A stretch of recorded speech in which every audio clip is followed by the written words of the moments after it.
Bonjour, chers frères et sœurs. Que le nom du Seigneur soit béni. Amen. Amen. Je félicite du bonjour à ceux qui nous regardent à travers donc YouTube et Facebook et compagnie. Bonjour à tout le monde. Comme l'a dit notre frère Gatien, soyez bénis, peuple de Dieu. Amen. Est-ce que ça va? Ça va. Très bien. Merci, moi aussi. Ce matin, je voudrais, par la grâce de Dieu, vous apporter une pensée. Et je pense que vous allez être d'accord avec moi. Même si vous n'êtes pas d'accord, sachez que ça ne va pas possible. Amen. Seigneur, nous te bénis, te grâce et te merci de ta parole. Merci de ce que tu es celui qui nous parle et qui continue à nous parler. Et tu demandes à ce que nous soyons attentifs à ce que tu dis. Père, ce matin, dirige-moi, Seigneur, pour que je sois juste un instrument entre tes mains, et que ta parole fasse les fruits que l'on fait dans nos cœurs. Je te dis merci encore pour tout. Amen. Amen. Ce matin, je voudrais vous parler de l'autorité. Mais pas de n'importe quelle autorité, de l'autorité de Dieu. Et nous allons donc lire nous essayons d'introduire ce moment dans le livre des Juges au chapitre 17 et au verset 6.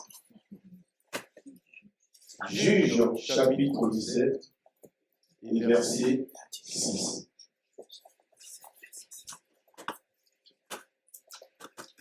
Alors, quand on les descend, on entendait le bruit des pages tournées. Là, on n'entend plus rien.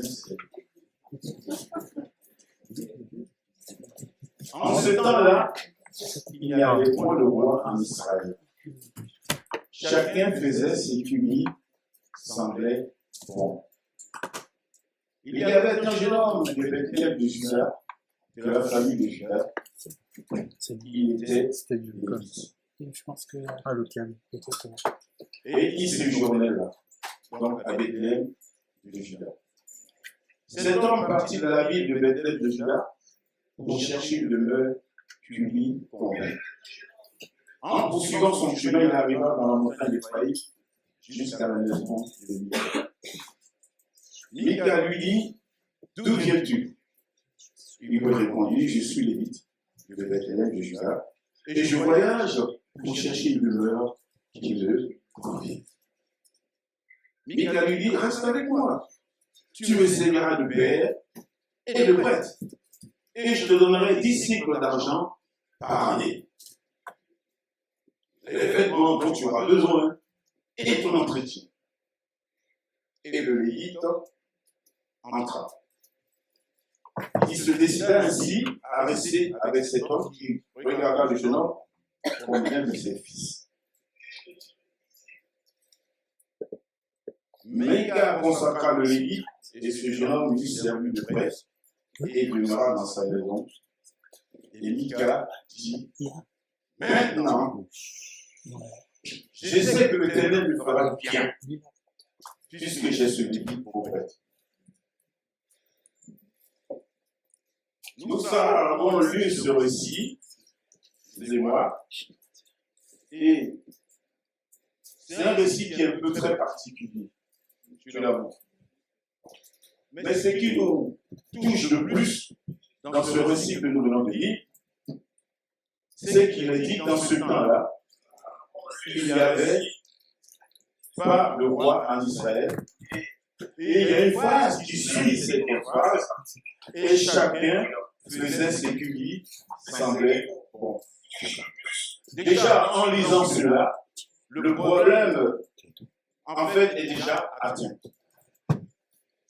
Mais nous allons essayer de retracer un peu l'historique de ce peuple et retracer la période d'Égypte.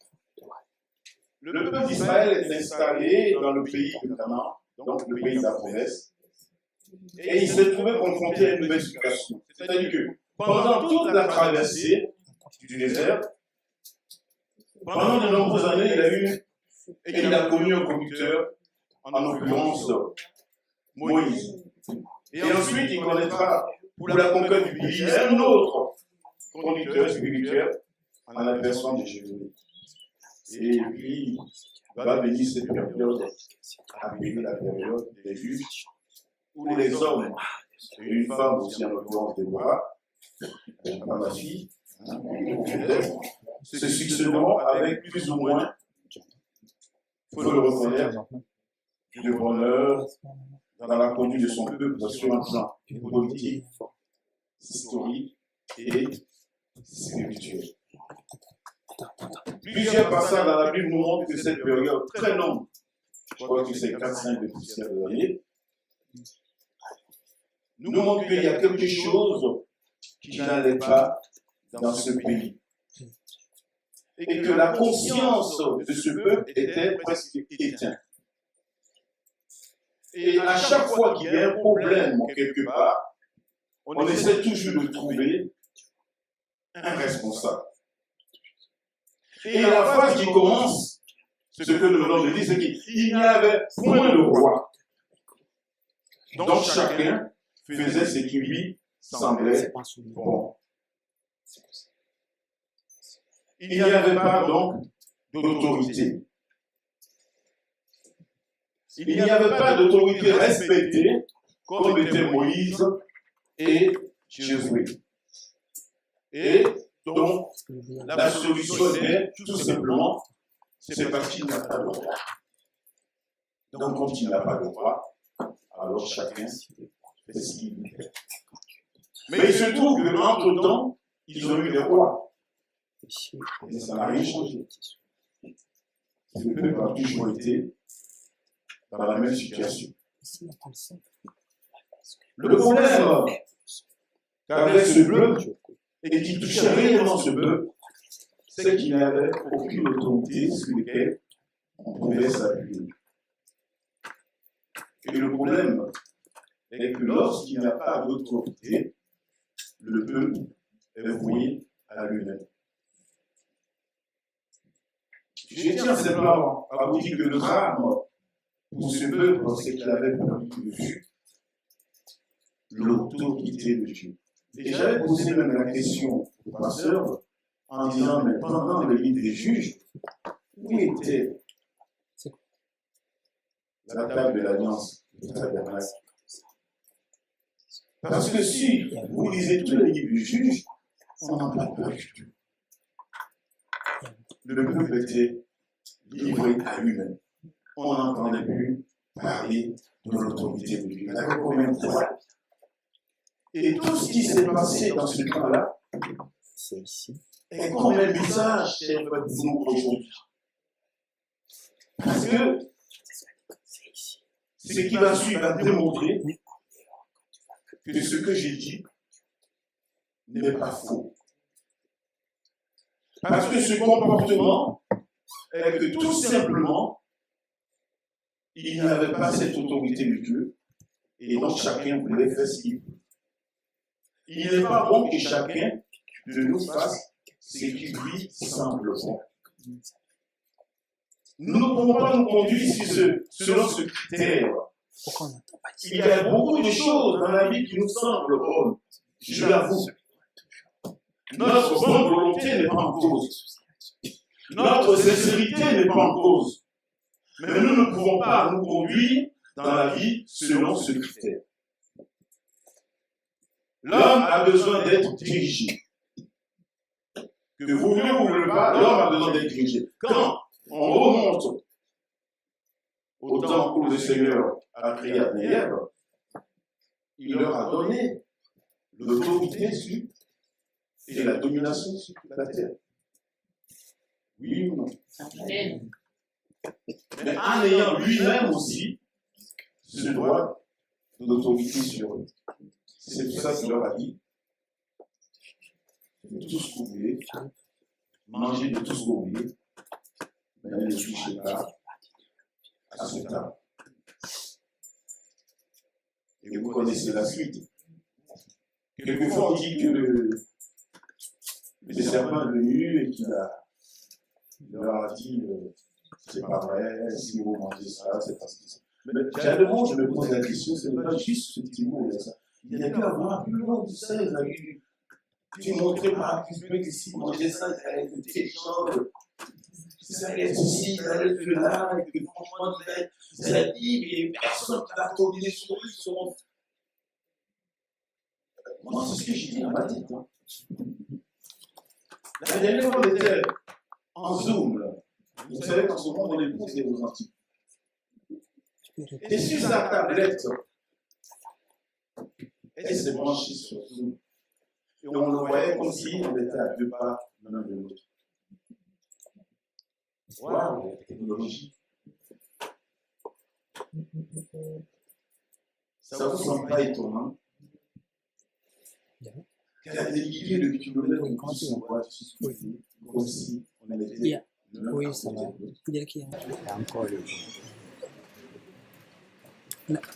L'homme a besoin d'autorité. Là, tu entends encore? Mais l'homme n'a pas besoin de tyran. Il n'a pas besoin non plus d'une dictature. Il n'a pas besoin d'oppression. Ok. On entend des petits. Ok.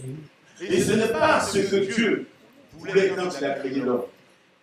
Parce qu'aujourd'hui, nous avons une totale liberté Comme si il y a des trucs. de le choisir ou de ne pas le choisir. Ok. Merci. Or, s'il voulait de lui-même, il suffit de faire que le doigt pour qu'on soit tous. Il y a quelque chose. Ça, c'est votre. Il y a quelque chose.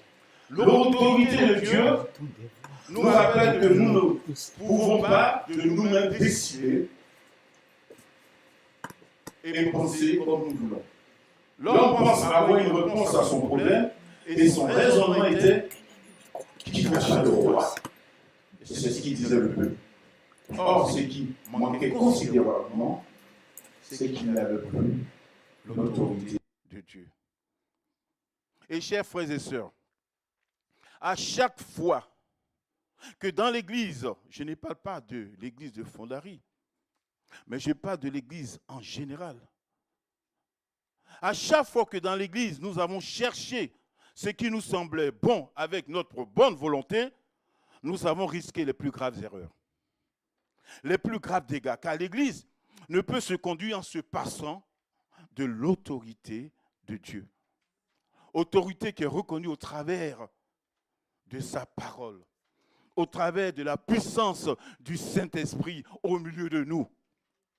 Et au travers, il faut le dire, j'ai noté 4 ministères au milieu de nous.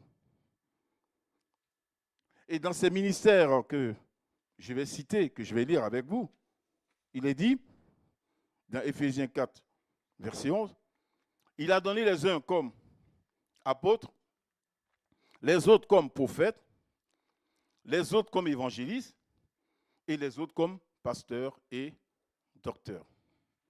Il y en a qui comptent 5, mais moi j'en compte 4. Que pasteur et docteur, pour moi, c'est la même personne.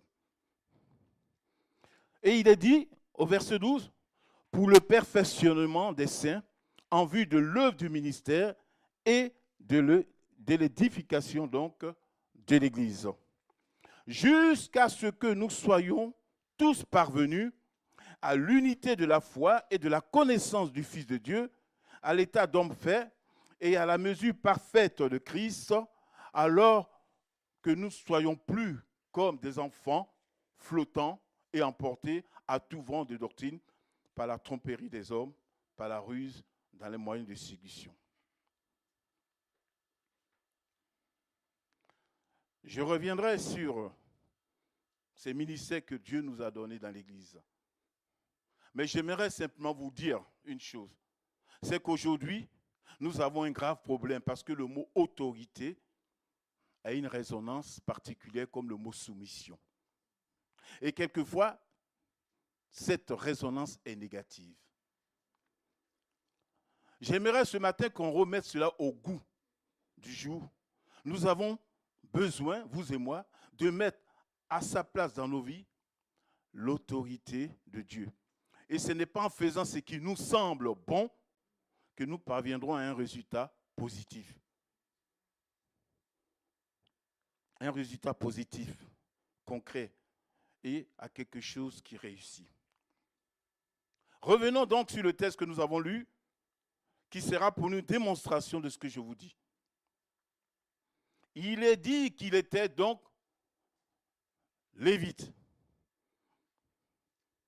Donc, de la tribu de Lévite, ceux que Dieu a choisis pour le sacerdoce. Ceux que Dieu a choisis pour transmettre la connaissance de la loi et aussi la connaissance de la volonté de Dieu. Cet homme, cet individu,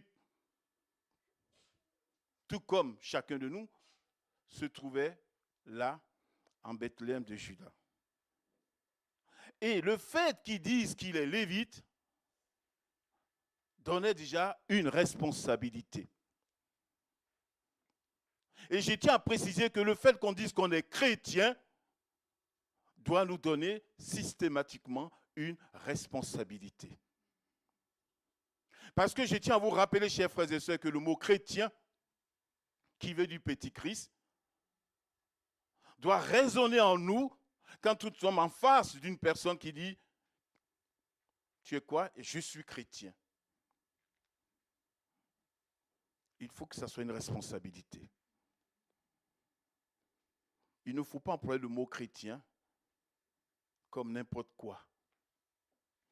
Quand on affirme qu'on est chrétien, c'est qu'on a une responsabilité devant les hommes et devant Dieu. La parole nous dit que vous êtes la lumière du monde. Vous êtes le sel de la terre. Alors quand nous prononçons ce mot chrétien, soyons conscients de ce que nous faisons. Lorsqu'il a donné juste son identité, on a trouvé en lui une responsabilité. Il habitait donc dans cette ville qu'il avait accueillie, cette ville appelée Bethléem de Juda, qui signifie la maison du Père. Et nous savons que la seule tribu qui n'avait pas de territoire,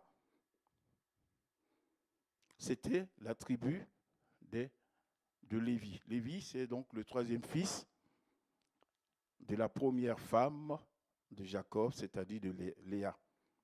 Hein? Première femme,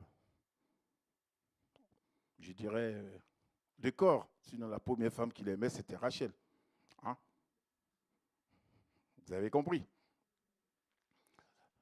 Donc, Lévi, qui est le troisième fils, donc, le jour où le Seigneur a décidé, et comme Aaron descendait de cette lignée, hein, donc voilà, cette lignée n'avait pas de territoire, mais ils avaient des villes où ils pouvaient être reçus et avoir tout ce qu'ils veulent pour être entretenus. Donc cette personne habitait dans cette ville du pain. Mais pour des raisons qui nous échappent, je dirais, je ne sais pas, je ne comprends pas quels étaient les critères de son choix et de son comportement, mais la Bible déclare qu'il était comme les autres, faisant ce qui lui semblait bon. Lui qui était lévite, il faisait aussi comme les autres ce qui lui semblait bon, alors qu'il avait la connaissance de la loi de l'Éternel. Il savait qu'il a été mis à part pour servir Dieu. Et c'est ce genre de comportement que nous, enfants chrétiens, quelquefois nous avons. Nous avons donc sur le front chrétien et nous nous comportons comme ceux du monde. Nous sommes comme eux. Ce qui fait qu'à un moment donné, on ne voit aucune différence. Il se trouve qu'il est parti de là pour chercher une demeure qui lui convainc. Il n'était donc pas satisfait. Je ne sais pas où vous en êtes avec votre propre satisfaction, chers frères et sœurs, ou insatisfaction concernant votre vie spirituelle. Mais j'aimerais maintenant que l'on s'intéresse au passage que nous avons lu en introduction. Quand nous commençons à faire ce qui nous semble bon, très sincèrement, je ne doute pas un instant, et je l'ai dit tout à l'heure, de la sincérité de ce Lévite, ni des situations semblables, mais cet homme, parce qu'il lui semblait bon dans une aventure d'aller à la recherche d'une demeure, c'est ce qu'il a fait, une demeure parce que la tienne ne lui convenait pas. Et quand nous commençons à faire ce qui nous semble bon, je ne doute pas un instant, et je le redis, que ce que nous croyons faire est bon, mais si cela n'est pas dans le plan de Dieu, tout est voué à l'échec. Tout est voué à l'échec. Donc son point de départ, c'est qu'il était insatisfait. Donc il fallait que pour lui, il aille rechercher quelque chose qui puisse le satisfaire. Je ne vais pas rejeter la pierre sur cette personne, mais la Bible nous demande quelquefois d'accepter toutes les situations. Et le problème de cet homme, c'est qu'il voulait trouver peut-être un lieu où il pourrait exercer son rôle, revenir dans une valeur juste. En tous les cas, c'est ce qu'on croyait. C'est pour ça qu'il est parti. Et ce matin, je suis persuadé que la place que Dieu a mis en réserve pour nous ne va pas, à un certain moment, et ne fera jamais nuire à notre épanouissement. Vous êtes d'accord avec moi? Le lieu de votre vie, la raison d'être de votre vie, Dieu veut qu'elle soit riche en bénédictions, qu'elle soit légitime, qu'elle soit féconde. Mais il y avait une chose, hélas, qui empêchait cette personne-là, excusez-moi, de pouvoir continuer à vivre cela. Il avait une attitude qui tenait sous sa décision. C'est qu'il cherchait, lui, un endroit qui pourrait le convenir. Un endroit peut-être pour servir Dieu. Non pas pour plaire à Dieu, mais pour se plaire à lui-même. Et là, nous tombons dans le débat qui secoue beaucoup de chrétiens. Oh, il n'y en a peut-être pas ici à Fondary. Et surtout de la vie chrétienne. La question qui se pose est de savoir si nous cherchons un endroit qui plaise à Dieu ou si nous cherchons un endroit qui nous plaise. Où sommes-nous à la recherche d'un lieu qui nous apporte d'abord et uniquement une satisfaction personnelle? Cet homme a engagé un processus qui est à ses yeux peut-être une bonne solution. Mais en réalité, c'était une fuite. Il fuyait ses responsabilités. Et ce que nous pouvons constater le plus souvent, quand nous enclenchons ce genre de fuite de vie loin de notre Dieu, c'est en fait que nous créons le vrai problème. La Bible nous rappelle que nous étions tous errants, que chacun suivait sa propre voie. Mais il a plu à Dieu de nous réunir.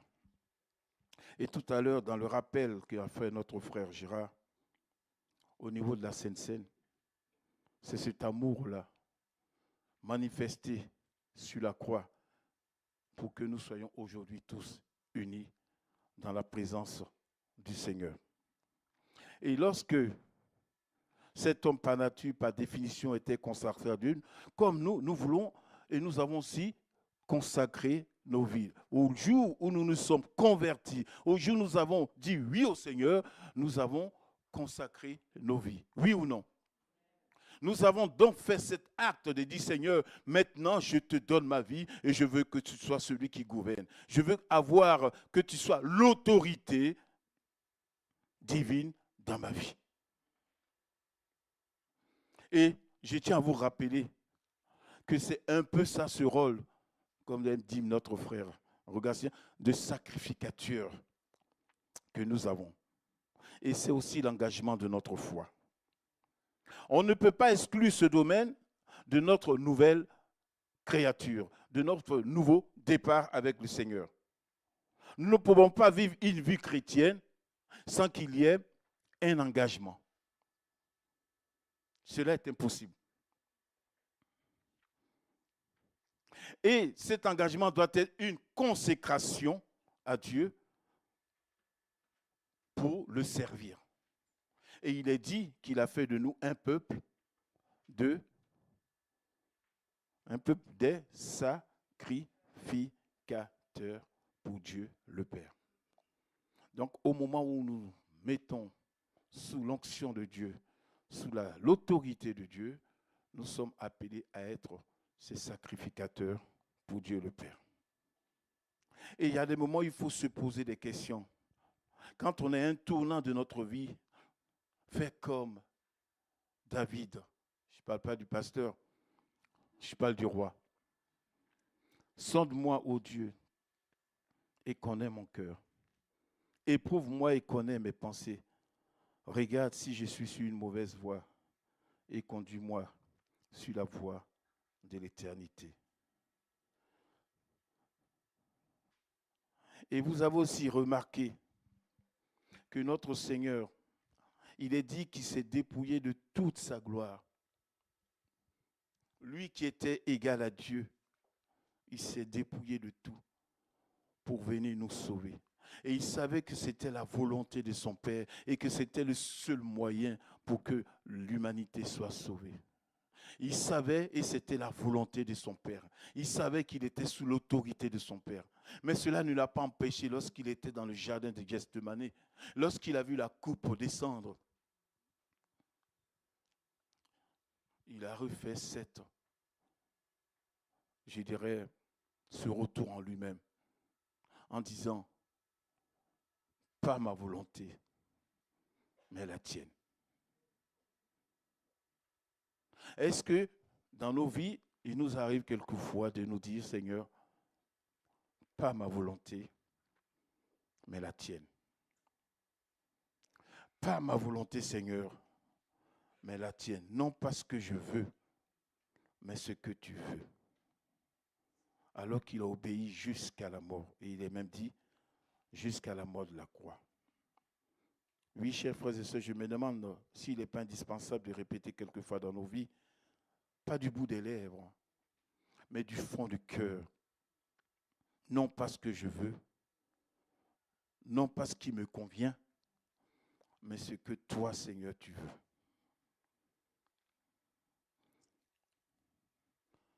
Il a pris cette fuite, ce Lévite, peut-être pour des raisons de contrainte. Des fois, nous ne sentons pas des contraintes dans nos vies et nous prenons la fuite.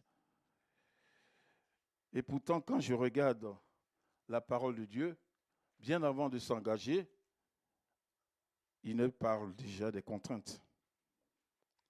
Il est dit ici, alors Jésus dit à ses disciples, si quelqu'un veut venir à moi, qu'il renonce à lui-même et qu'il se charge de sa croix. Est-ce que ce n'est pas une contrainte? Lorsque vous voulez suivre le Seigneur, il vous dit, avant de t'engager, si tu veux me suivre, réfléchis à deux doigts. Réfléchis bien. Même si tu crois au fond de toi que je suis mort pour toi, que je suis ton sauveur, que je suis venu celui qui est venu pour te mettre en relation avant mon Père, mais avant de prendre la décision de me suivre, réfléchis. Parce que votre oui soit oui et que votre non soit non. Et quand on parle de cet homme sage qui a construit sa maison sur le roc, et on fait la différence entre celui qui en a traité de fou, qui a construit sa maison sur le sable, c'est qu'il y a d'abord une réflexion à faire, il y a un choix, il y a une décision à prendre. Et lorsqu'on décide de suivre le Seigneur, c'est une contrainte qu'on doit éliminer. Celui qui aime son père ou sa mère plus que moi n'est pas digne de moi. Et celui qui aime son fils ou sa fille plus que moi n'est pas digne de moi. Celui qui ne prend pas sa croix et ne me suit pas n'est pas digne de moi. Et l'apôtre Jean dit, n'aimez point le monde ni les choses qui sont dans le monde. Si quelqu'un aime le monde, l'amour du Père n'est pas en lui. Car tout ce qui est dans le monde, la convoitise de la chair, la convoitise des yeux et l'orgueil de la vie ne vient point du Père, mais du monde. Mais je vous dis, à vous qui m'écoutez, ça c'est le Seigneur qui l'a dit, hein. Je vous le dis à vous qui m'écoutez, aimez vos ennemis.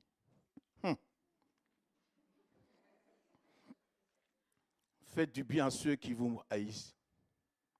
Bénissez ceux qui vous maudissent. Priez pour ceux qui vous maltraitent. Si quelqu'un te frappe sur une joue, présente-lui l'autre. Si quelqu'un prend ton manteau, ne l'empêche pas de prendre aussi ta tunique.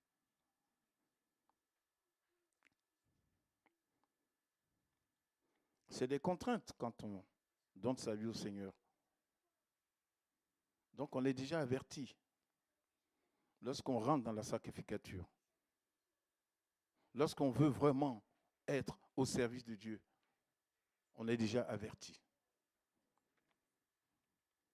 Et je me dis aussi peut-être que non seulement il était insatisfait, mais il cherchait aussi lui-même quelque chose qui allait le satisfaire. Et il faut quand même reconnaître une chose, c'est qu'aujourd'hui, dans l'esprit qui règne autour de nous et dans le monde, il y a un thème qui se dégage le plus souvent, c'est que nous cherchons notre satisfaction. Et vous allez trouver ce thème dans l'organisation des loisirs, de notre vie familiale, de notre vie matérielle. Et c'est répété sans cesse. Votre satisfaction. Et la dernière fois, le pasteur parlait de ce, comment on appelle, il y avait une séance chez Avemar où on parlait du bien-être, passe-moi le mot. Qu'est-ce qu'on dit déjà quand on fait une... C'était...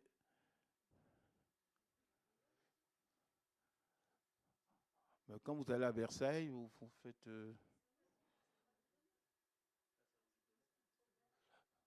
Pour répéter?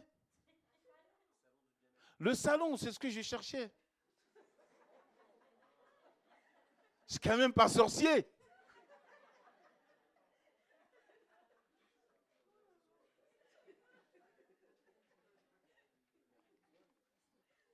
Le salon du bien-être. Mais ce matin, je voulais te rappeler que pour te donner satisfaction dont tu n'as pas besoin, car la seule satisfaction, c'est Dieu. Il est le seul à pouvoir combler toute ta vie. Et la seule erreur sera de rechercher nous-mêmes ce qui nous semble bon avec tous nos efforts, notre conception, notre esprit et notre raisonnement. C'est sûr et certain que nous allons obtenir un résultat. Mais nous n'allons jamais avoir le résultat que Dieu désire pour nos vies. Il a dit qu'il cherchait un lieu qui lui convienne. Je le dis ce matin car quand nous recherchons quelque chose qui nous convienne, c'est sûr et certain que nous allons risquer de trouver. Ça, c'est sûr et certain. L'ennemi est là pour ça. Quand on cherche, comme dit le monde, on trouve. Mais nous risquons plus de trouver du vide que d'autres choses. Mais lui, il a trouvé la maison qu'il voulait. Et quand il est arrivé, le propriétaire de la maison a dit, d'où tu viens? Et il a dit, je cherche une demeure. Alors, il a dit, mais entre chez moi. Mais quand vous lisez les versets qui précèdent ce que nous avons lu, vous verrez que dans cette maison, il y a eu déjà un drame à l'époque. La mère avait beaucoup d'argent qui avait disparu. Elle a fait des imprécations en disant, je ne sais pas, mais en tous les cas, elle a fait des imprécations, c'est ce que dit la parole de Dieu. Et puis un jour, son fils est venu en disant, eh bien, l'argent qui avait disparu, maman, c'est moi qui l'ai pris. Il dit, ah, que l'Éternel soit béni. Voilà ce que je vais faire. Elle a fait fondre un peu d'argent, elle a fait des statuettes que son fils a pris et qu'il a déposées chez lui. Il dit comme ça au moins, je sais que Dieu est là. Ça vous fait sourire. C'est un lieu de compromission. Un lieu qui est en désaccord avec la loi de Dieu. Parce que lorsqu'on parle du tabernacle, il faut savoir que c'est Dieu qui a donné les institutions à Moïse pour faire tout ce qu'il voulait. Moïse n'a décidé de rien. Et à chaque fois qu'il donnait des ordres, il venait vérifier si ça concordait avec ce qui était dit par Dieu. Et il voyait que cela était bon, parce qu'on obéissait à ce que Dieu disait de faire. Mais dans la loi, il est dit, tu ne feras pas d'image taillée, représentant. Et à cette époque, et comme aujourd'hui, je me rappelle quand j'étais très religieux, j'ai fait une différence. Il fallait porter une croix. Donc on avait une chaîne avec notre croix autour. Et un jour, il a dit qu'il y a une personne qui est rentrée dans la forêt, et parce qu'il avait la croix autour de son cou, il y a un serpent qui est passé près de lui qui ne l'a pas mordu. Alors si vous voulez rentrer dans la forêt et pour ne pas vous faire mordre par un serpent, il faut faire le signe de croix. Alors partout où on rentrait, quand dans la forêt, on faisait le signe de croix. C'était un lieu de compromission qui était en désaccord avec la loi de Dieu. Je viens de le dire. C'était un lieu de recherche personnelle à l'image de Dieu, de recherche de Dieu à l'image de l'homme. C'était un lieu aussi où on avait façonné Dieu à la ressemblance humaine. Et voici ce qui en découle. Il lui dit, viens chez moi, je te donnerai de l'argent. Tu seras pour moi comme un fils et tu seras mon prêtre à mon service. Combien de fois dans une recherche personnelle, nous n'avons pas eu à faire des compromissions qui semblaient quelquefois spirituelles, parce que la plupart du temps, les compromissions ressemblent à la spiritualité, mais ce n'est pas le cas. Et c'est des compromissions qui sont quelquefois basées sur des faits bibliques. Et je reviens sur ce dont j'ai cité tout à l'heure concernant les ministères. Mais il y en a un en particulier qui aujourd'hui prend beaucoup d'ampleur. C'est le prophète. Alors aujourd'hui, les prophètes sont ceux qui divinent, qui lancent des choses divinatoires. Alors quand une femme n'est pas mariée, on lui dit, si tu ne trouves pas de mari, c'est qu'il y a un esprit de blocage. Si tes affaires ne marchent pas dans ton foyer, c'est qu'il y a un esprit de blocage. Si tu es malade, c'est qu'il y a un esprit de ceci. Et il y a un esprit de cela. Et si tu veux t'en être délivré, élève un autel. Est-ce que ce n'est pas biblique tout ça? Élève un autel. Le jour où j'ai dit à un de mes frères que j'étais malade, atteint de cette maladie, il m'a dit, j'ai vu mon prophète, et il m'a dit, lève-toi tous les matins, puis lave-toi avec de l'eau salée pendant 7 fois.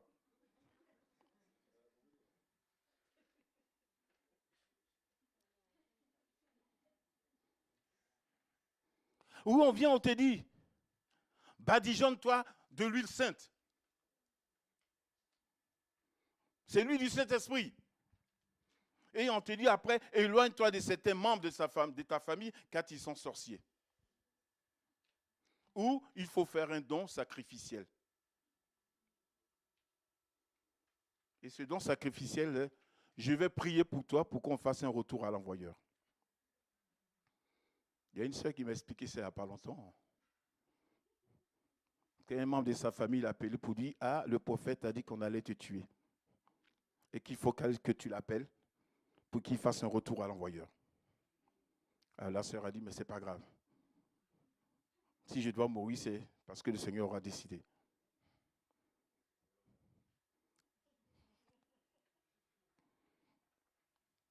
Compromission, parce que les tests nous montrent qu'en aucun moment, il a recherché la volonté de Dieu. Et la plupart du temps, il y a certains chrétiens qui s'engagent dans des choses. Et une fois qu'ils sont en plein dedans, ils commencent à dire, je cherche la volonté de Dieu. Mais la volonté de Dieu, c'est d'abord, Dieu parle avant ta décision, mais pas après ta décision. Si tu es sous l'onction de Dieu, si tu dis que c'est Dieu qui a l'autorité sur toi, alors avant de faire quelque chose, demande-le lui. Il te répondra sûr et certain. Mais une fois que tu t'es engagé et que tu es dans le plein marasme et que tu ne sais plus où mettre la tête, tu dis, ah, j'ai pris, je ne comprends pas la volonté de Dieu. Mais c'est normal. Il faut savoir aussi reconnaître nos erreurs et puis apprendre à s'humilier. Parce que l'Éternel nous dit, revenez à moi et je reviendrai à vous.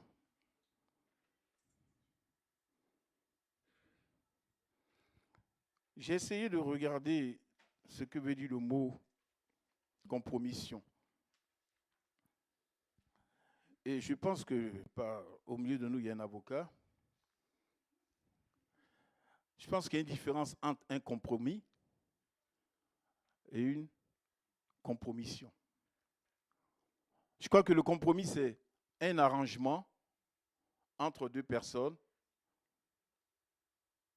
Tandis que compromission, quand j'ai regardé dans le dictionnaire, il est dit, c'est le fait d'exploser quelqu'un, de s'exposer à un préjudice moral ou d'engager sa réputation dans une affaire douteuse. Un arrangement conclu par lâcheté ou par intérêt. Mais le compromis, ce n'est pas la même chose. Est-ce qu'il est d'accord avec moi, maître?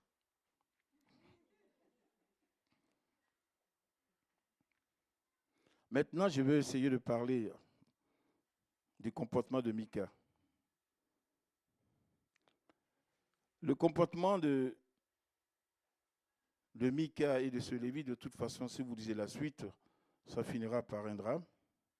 Mais Mika a voulu mettre Dieu chez lui. C'est-à-dire qu'à un moment donné, il y a de ceux qui mettent Dieu dans un cadre. Ils mettent Dieu où ils veulent. Et quelquefois en dernière position. Voici d'abord ce que je vais faire. Voici d'abord ceci. Voici d'abord cela. Et ensuite Dieu. Et quelquefois, c'est ce genre d'attitude qu'on a de mettre Dieu dans un cadre. En oubliant qu'il est plus que cela. Bon, je vais d'abord finir mon travail. Je vais d'abord finir ce que j'ai à faire. Et quand il va me rester un peu de temps, je vais donner à Seigneur. Voilà, Seigneur, j'ai tant de temps dans ma vie pour toi. Tu sais que mon travail est là, que j'ai aussi ceci, j'ai cela, j'ai mes enfants, j'ai ma santé, j'ai mes loisirs, j'ai mon trajet. Quand nous voyons quelquefois ce genre de comportement, nous finissons par mettre Dieu dans un cadre. Voilà. Moi, je viens les dimanches. Je suis le culte, je donne ma dîme. J'ai fait ce qu'il fallait. Dieu va me bénir.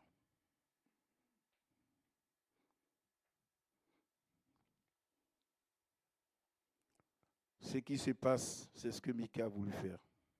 Il a mis Dieu là. Ensuite, il a fait rentrer un prêtre. Et puis, il s'est dit, maintenant, Dieu va me bénir. Maintenant, Dieu va me bénir.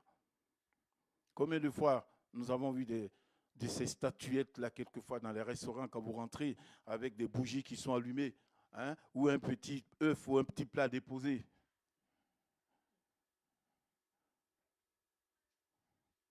Il y a des moments où je me demande si on réfléchit. Hein. Mais c'est l'être humain. C'est ainsi. Mais si nous cherchons honnêtement d'avoir l'autorité de Dieu dans nos vies, nous allons comprendre beaucoup de choses.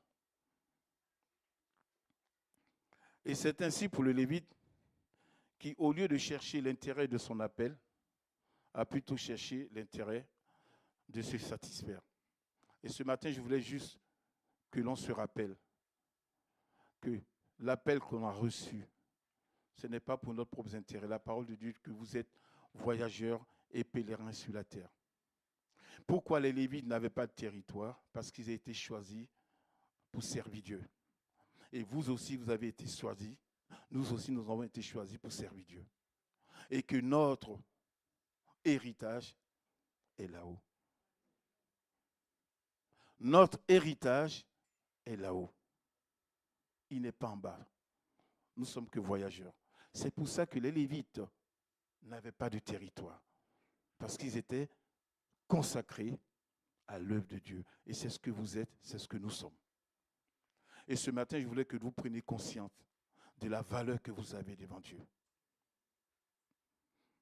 On l'a chanté tout à l'heure. Il peut arriver des situations dans lesquelles on se pose des questions. Mais comme l'a lu notre sœur, l'apôtre Paul a dit, qu'importe tout ce qui peut m'avérer, rien ne pourra nous séparer de l'amour de Dieu manifesté en Jésus-Christ. Et ça, on le lit, mais il faut le vivre. Le vivre quand les moments difficiles arrivent. De dire que est-ce que Dieu m'aime à un tel point qu'il a donné sa vie pour moi. Alors si je crois à cela, dans ce qui m'arrive n'est rien. Et dans ce cas, je dirais, merci Seigneur, parce que tu es celui qui comble ma vie. Nous n'avons pas, comme ces deux personnes, ces comportements dans nos vies. C'est bien cela. Nous n'avons pas ce comportement dans nos vies. Si c'est cela, rejette-le. Nous en formons quelque part la révélation de Dieu à notre niveau quand nous avons ce comportement-là. Évitons cela, parce que Dieu est au-dessus de tout cela. Et quelquefois, peut-être, on ira jusqu'à dire, c'est un peu méchant ce que je vais dire, oh, je suis dans un lieu évangélique qui me convient, j'ai mon église qui me convient, j'ai mon pasteur qui me convient, j'ai mon organisation, alors Dieu va me bénir. Et en revenant sur ce que j'ai dit tout à l'heure, que ce soit un apôtre, que ce soit un pasteur, que ce soit un prophète, que ce soit un évangéliste, ils sont là tous pour nous donner à nous approcher plus près du Seigneur. Voilà le but de ces ministères. Et une fois, j'ai donné un exemple. Il y a ce qu'on appelle des bergers allemands. C'est des chiens. Et quand le berger est devant et qu'il ne peut pas s'occuper de tout son troupeau, il place des chiens pour pouvoir les ramener à chaque fois dans le droit chemin. Mais ces brebis qui reviennent dans ce droit chemin suivent le berger. Mais en aucun cas, les brebis vont se tourner vers les chiens bergers pour dire, c'est toi qu'on va adorer. Et malheureusement, c'est ce qui se passe. Il y en a d'autres, au lieu d'adorer Dieu, ils adorent l'homme. Et si il reçoit de Dieu une parole pour toi, c'est pour que tu te rapproches plus de Dieu. Parce que, pas à nous, mais à Dieu seul revient la gloire. Et je tiens à vous rappeler, avant de finir, que lorsque le Seigneur Jésus sur terre, à chaque fois qu'il faisait un miracle, vous pouvez lire dans la parole de Dieu, il est dit que le peuple glorifiait Dieu. Parce que pour eux, c'était un prophète. Et tout ce qui venait de lui ne pouvait venir que de Dieu. Parce qu'un homme n'était incapable de faire cela. Alors que ça soit pasteur, docteur, évangéliste, prophète, bishop aussi, je ne sais pas où ils sont allés chercher ce mot. Mais tout ce qu'ils font, c'est pour que vous soyez et vous vous rapprochiez plus près du Seigneur. Pas que vous vous rapprochiez plus près du pasteur ou de l'évangéliste ou du prophète. C'est parce que nous enseigne la parole de Dieu. Ne vous accrochez pas au pasteur. Accrochez-vous au Seigneur. Il reçoit de Dieu ce qu'il a pour vous enseigner. Mais il le reçoit de Dieu. Ça ne vient pas de lui. Alors, c'est à Dieu que nous devons donner toute la gloire. Alléluia. Et ce matin, je voulais qu'on se rappelle juste, j'ai été peut-être un peu long, mais qu'on se rappelle la raison pour laquelle nous avons été sauvés. La raison pour laquelle nous sommes là ce matin. La raison pour laquelle nous nous sommes inscrits dans le livre de vie. La raison pour laquelle nous sommes appelés enfants de Dieu. La raison pour laquelle nous sommes des princes. Hein? Et ce peuple disait qu'il n'y avait pas de roi. Mais nous avons un roi. Alléluia. Le roi des rois. Le Seigneur des seigneurs. Et nous sommes ses serviteurs et ses servantes. Et c'est une grâce pour nous ce matin de réaliser cela et de vivre dans cet accomplissement pour que lorsque le Seigneur apparaîtra, nous soyons de ceux qui feront partie de son royaume. Seigneur, je te dis merci pour ta parole. Merci parce que tu es celui encore qui veut nous parler ce matin. Je veux te louer, te rendre grâce parce que tu es le Dieu de notre salut.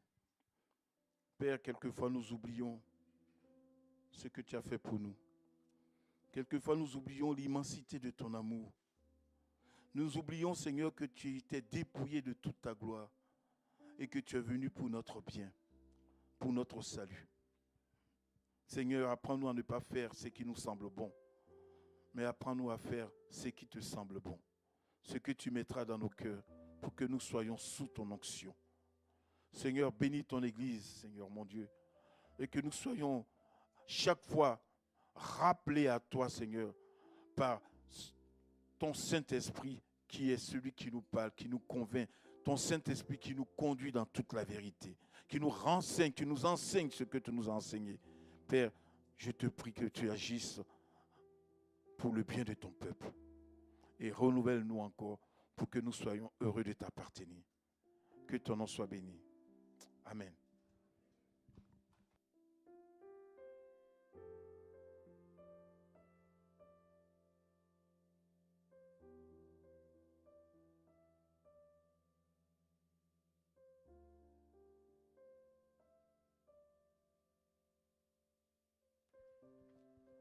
On va rester dans la prière, frères et sœurs. Merci au Seigneur pour sa parole ce matin. Le Seigneur nous interpelle d'une manière ou d'une autre et nous rappelle notre cadre de vie avec lui, qui est d'avoir une vie consacrée pour lui jusqu'au bout, de marcher dans la crainte de l'Éternel. Parce que celui qui marche dans la crainte de l'Éternel, il prend des chemins sûrs. Dieu ne veut pas qu'on se perde, c'est ça le but en fait. C'est que dès que tu marches par ta propre volonté, comme on l'a très bien entendu, tu vas vivre des choses que Dieu n'avait pas prévues pour toi. Et tu vas être amené à vivre des blessures, des frustrations, des déceptions. Et combien de fois on a fait cette erreur dans notre marche parfois, de vouloir faire qu'à notre tête, croyant qu'on est plus fort que Dieu, plus sage que Dieu. Mais la parole de Dieu, elle est éprouvée, elle est droite. Quand Dieu nous parle ce matin, c'est pas parce qu'il nous rejette, au contraire.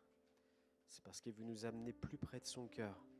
Il reviens près de moi. Tu t'es en train de prendre des voies qui ne sont pas les miennes. Et toi, tu ne connais pas la suite, moi je la connais. Alors, je voudrais juste vous inviter, à toi ce matin qui as entendu la parole de Dieu et que le Seigneur est venu toucher ton cœur. Toi qui es devenu léger dans ta marche avec Dieu. Léger. Ta consécration, c'est plus la même qu'au départ. Qu'au premier jour où le Seigneur Jésus est entré dans ta vie. Ta consécration, c'est plus la même. Dieu est passé au 2e, 3e, 4e rang de ta vie. Tu fais passer tes affaires aujourd'hui avant celles de Dieu. Alors qu'avant, c'était le contraire. C'était Dieu en premier et Dieu seul. Et regarde où tu en es aujourd'hui. Le résultat, c'est que ta vie spirituelle, elle est desséchée. que tu n'entends même plus la voix de Dieu quand Dieu te parle, parce que c'est toi qui t'es éloigné de lui, alors que Dieu te tend toujours le bras, la main, à dire reviens, repens-toi. Dieu t'appelle ce matin à reconsidérer tes voies, à ne pas faire comme ce Lévite. N'entre pas dans des faux semblants, dans l'hypocrisie, mais sois vrai, authentique avec Dieu. Reconnais. C'est tout ce que Dieu te demande. Reconnais où tu en es. Alors je voudrais vous inviter ce matin. C'est personnel, c'est entre toi et Dieu. Seigneur, je comprends que j'ai fait des mauvais choix et que je ne t'ai même pas calculé dans l'affaire.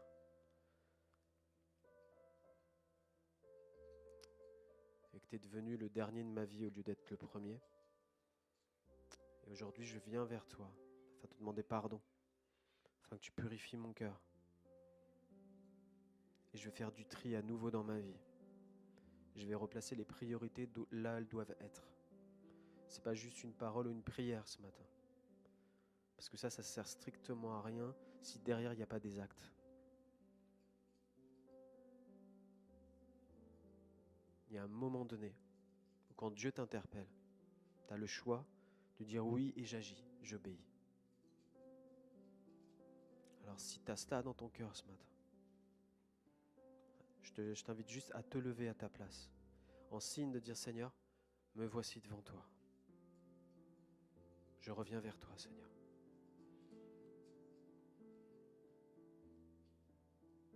Et j'ai demandé à notre frère qui a prêché ce matin de prier pour vous, afin qu'il y ait une suite dans votre vie. On ne connaît pas la suite de l'histoire du Lévite, on ne l'a pas eu ce matin, mais il y a une suite d'histoire pour toi quand tu reviens auprès de Dieu. L'histoire continue avec ton Dieu. Alors que tu te sentes libre ce matin, sans jugement, de dire je reviens. Seigneur, me voici. Alléluia.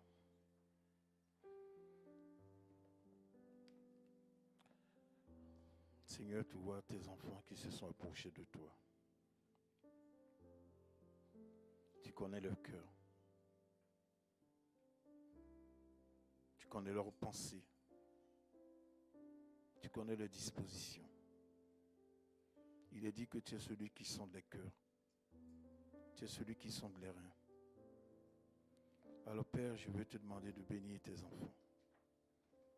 Tu nous l'as dit dans ta parole. Revenez à moi et je reviendrai aussi à vous. Alors si nous faisons ce pas, 2 fois de revenir à toi, ta parole est la vérité. Et tu nous dis qu'elle ne retourne pas à toi sans avoir accompli ta volonté.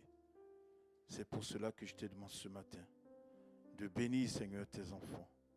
Que tu renouvelles en eux, Seigneur mon Dieu, cette joie de t'appartenir. Que tu renouvelles en eux, Seigneur mon Dieu, cette joie de te servir. Cette joie d'être appelé tes enfants. Père, tu es celui qui réveille. C'est celui, Seigneur mon Dieu, qui réveille en nous, Seigneur, tout ce qui est d'or. Alors ce matin, nous voulons te prier. Que nous puissions être réveillés, Seigneur mon Dieu, pour pouvoir vraiment te servir comme il se doit. Père, nous savons que tu nous dis que le temps est court, que nous devons racheter ce temps. Alors donne-nous à pouvoir racheter cela au travers du service, au travers, Seigneur, de l'œuvre que tu veux que nous accomplissions pour toi. Père, je te loue, je te rends grâce et je te dis merci encore. Que ton nom soit béni. Amen.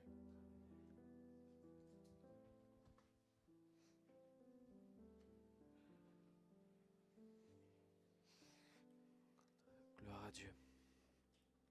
Gloire à Dieu.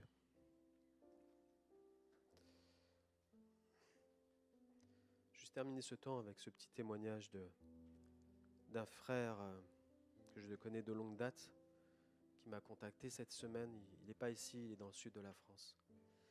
Et il me faisait cette remarque en me disant, David, j'ai fait un constat sur ma vie, c'est que j'ai connu Dieu, mais j'ai fait les mauvais choix. je n'ai pas consulté. J'ai cru que je pouvais tenir ma vie entre mes mains, que je pouvais la contrôler, la gérer, que j'avais le temps, que j'étais fort. Il dit, je reconnais que j'étais un orgueilleux. Parce que je n'ai pas suivi la voie de Dieu, que j'ai fait ce que moi, il me semblait bon. Le résultat, c'est que je suis en ruine. Je suis ruiné dans tous les étages de ma vie. Moi qui étais si fort et vaillant, qui n'avait aucun problème financier, etc., de santé, relationnel.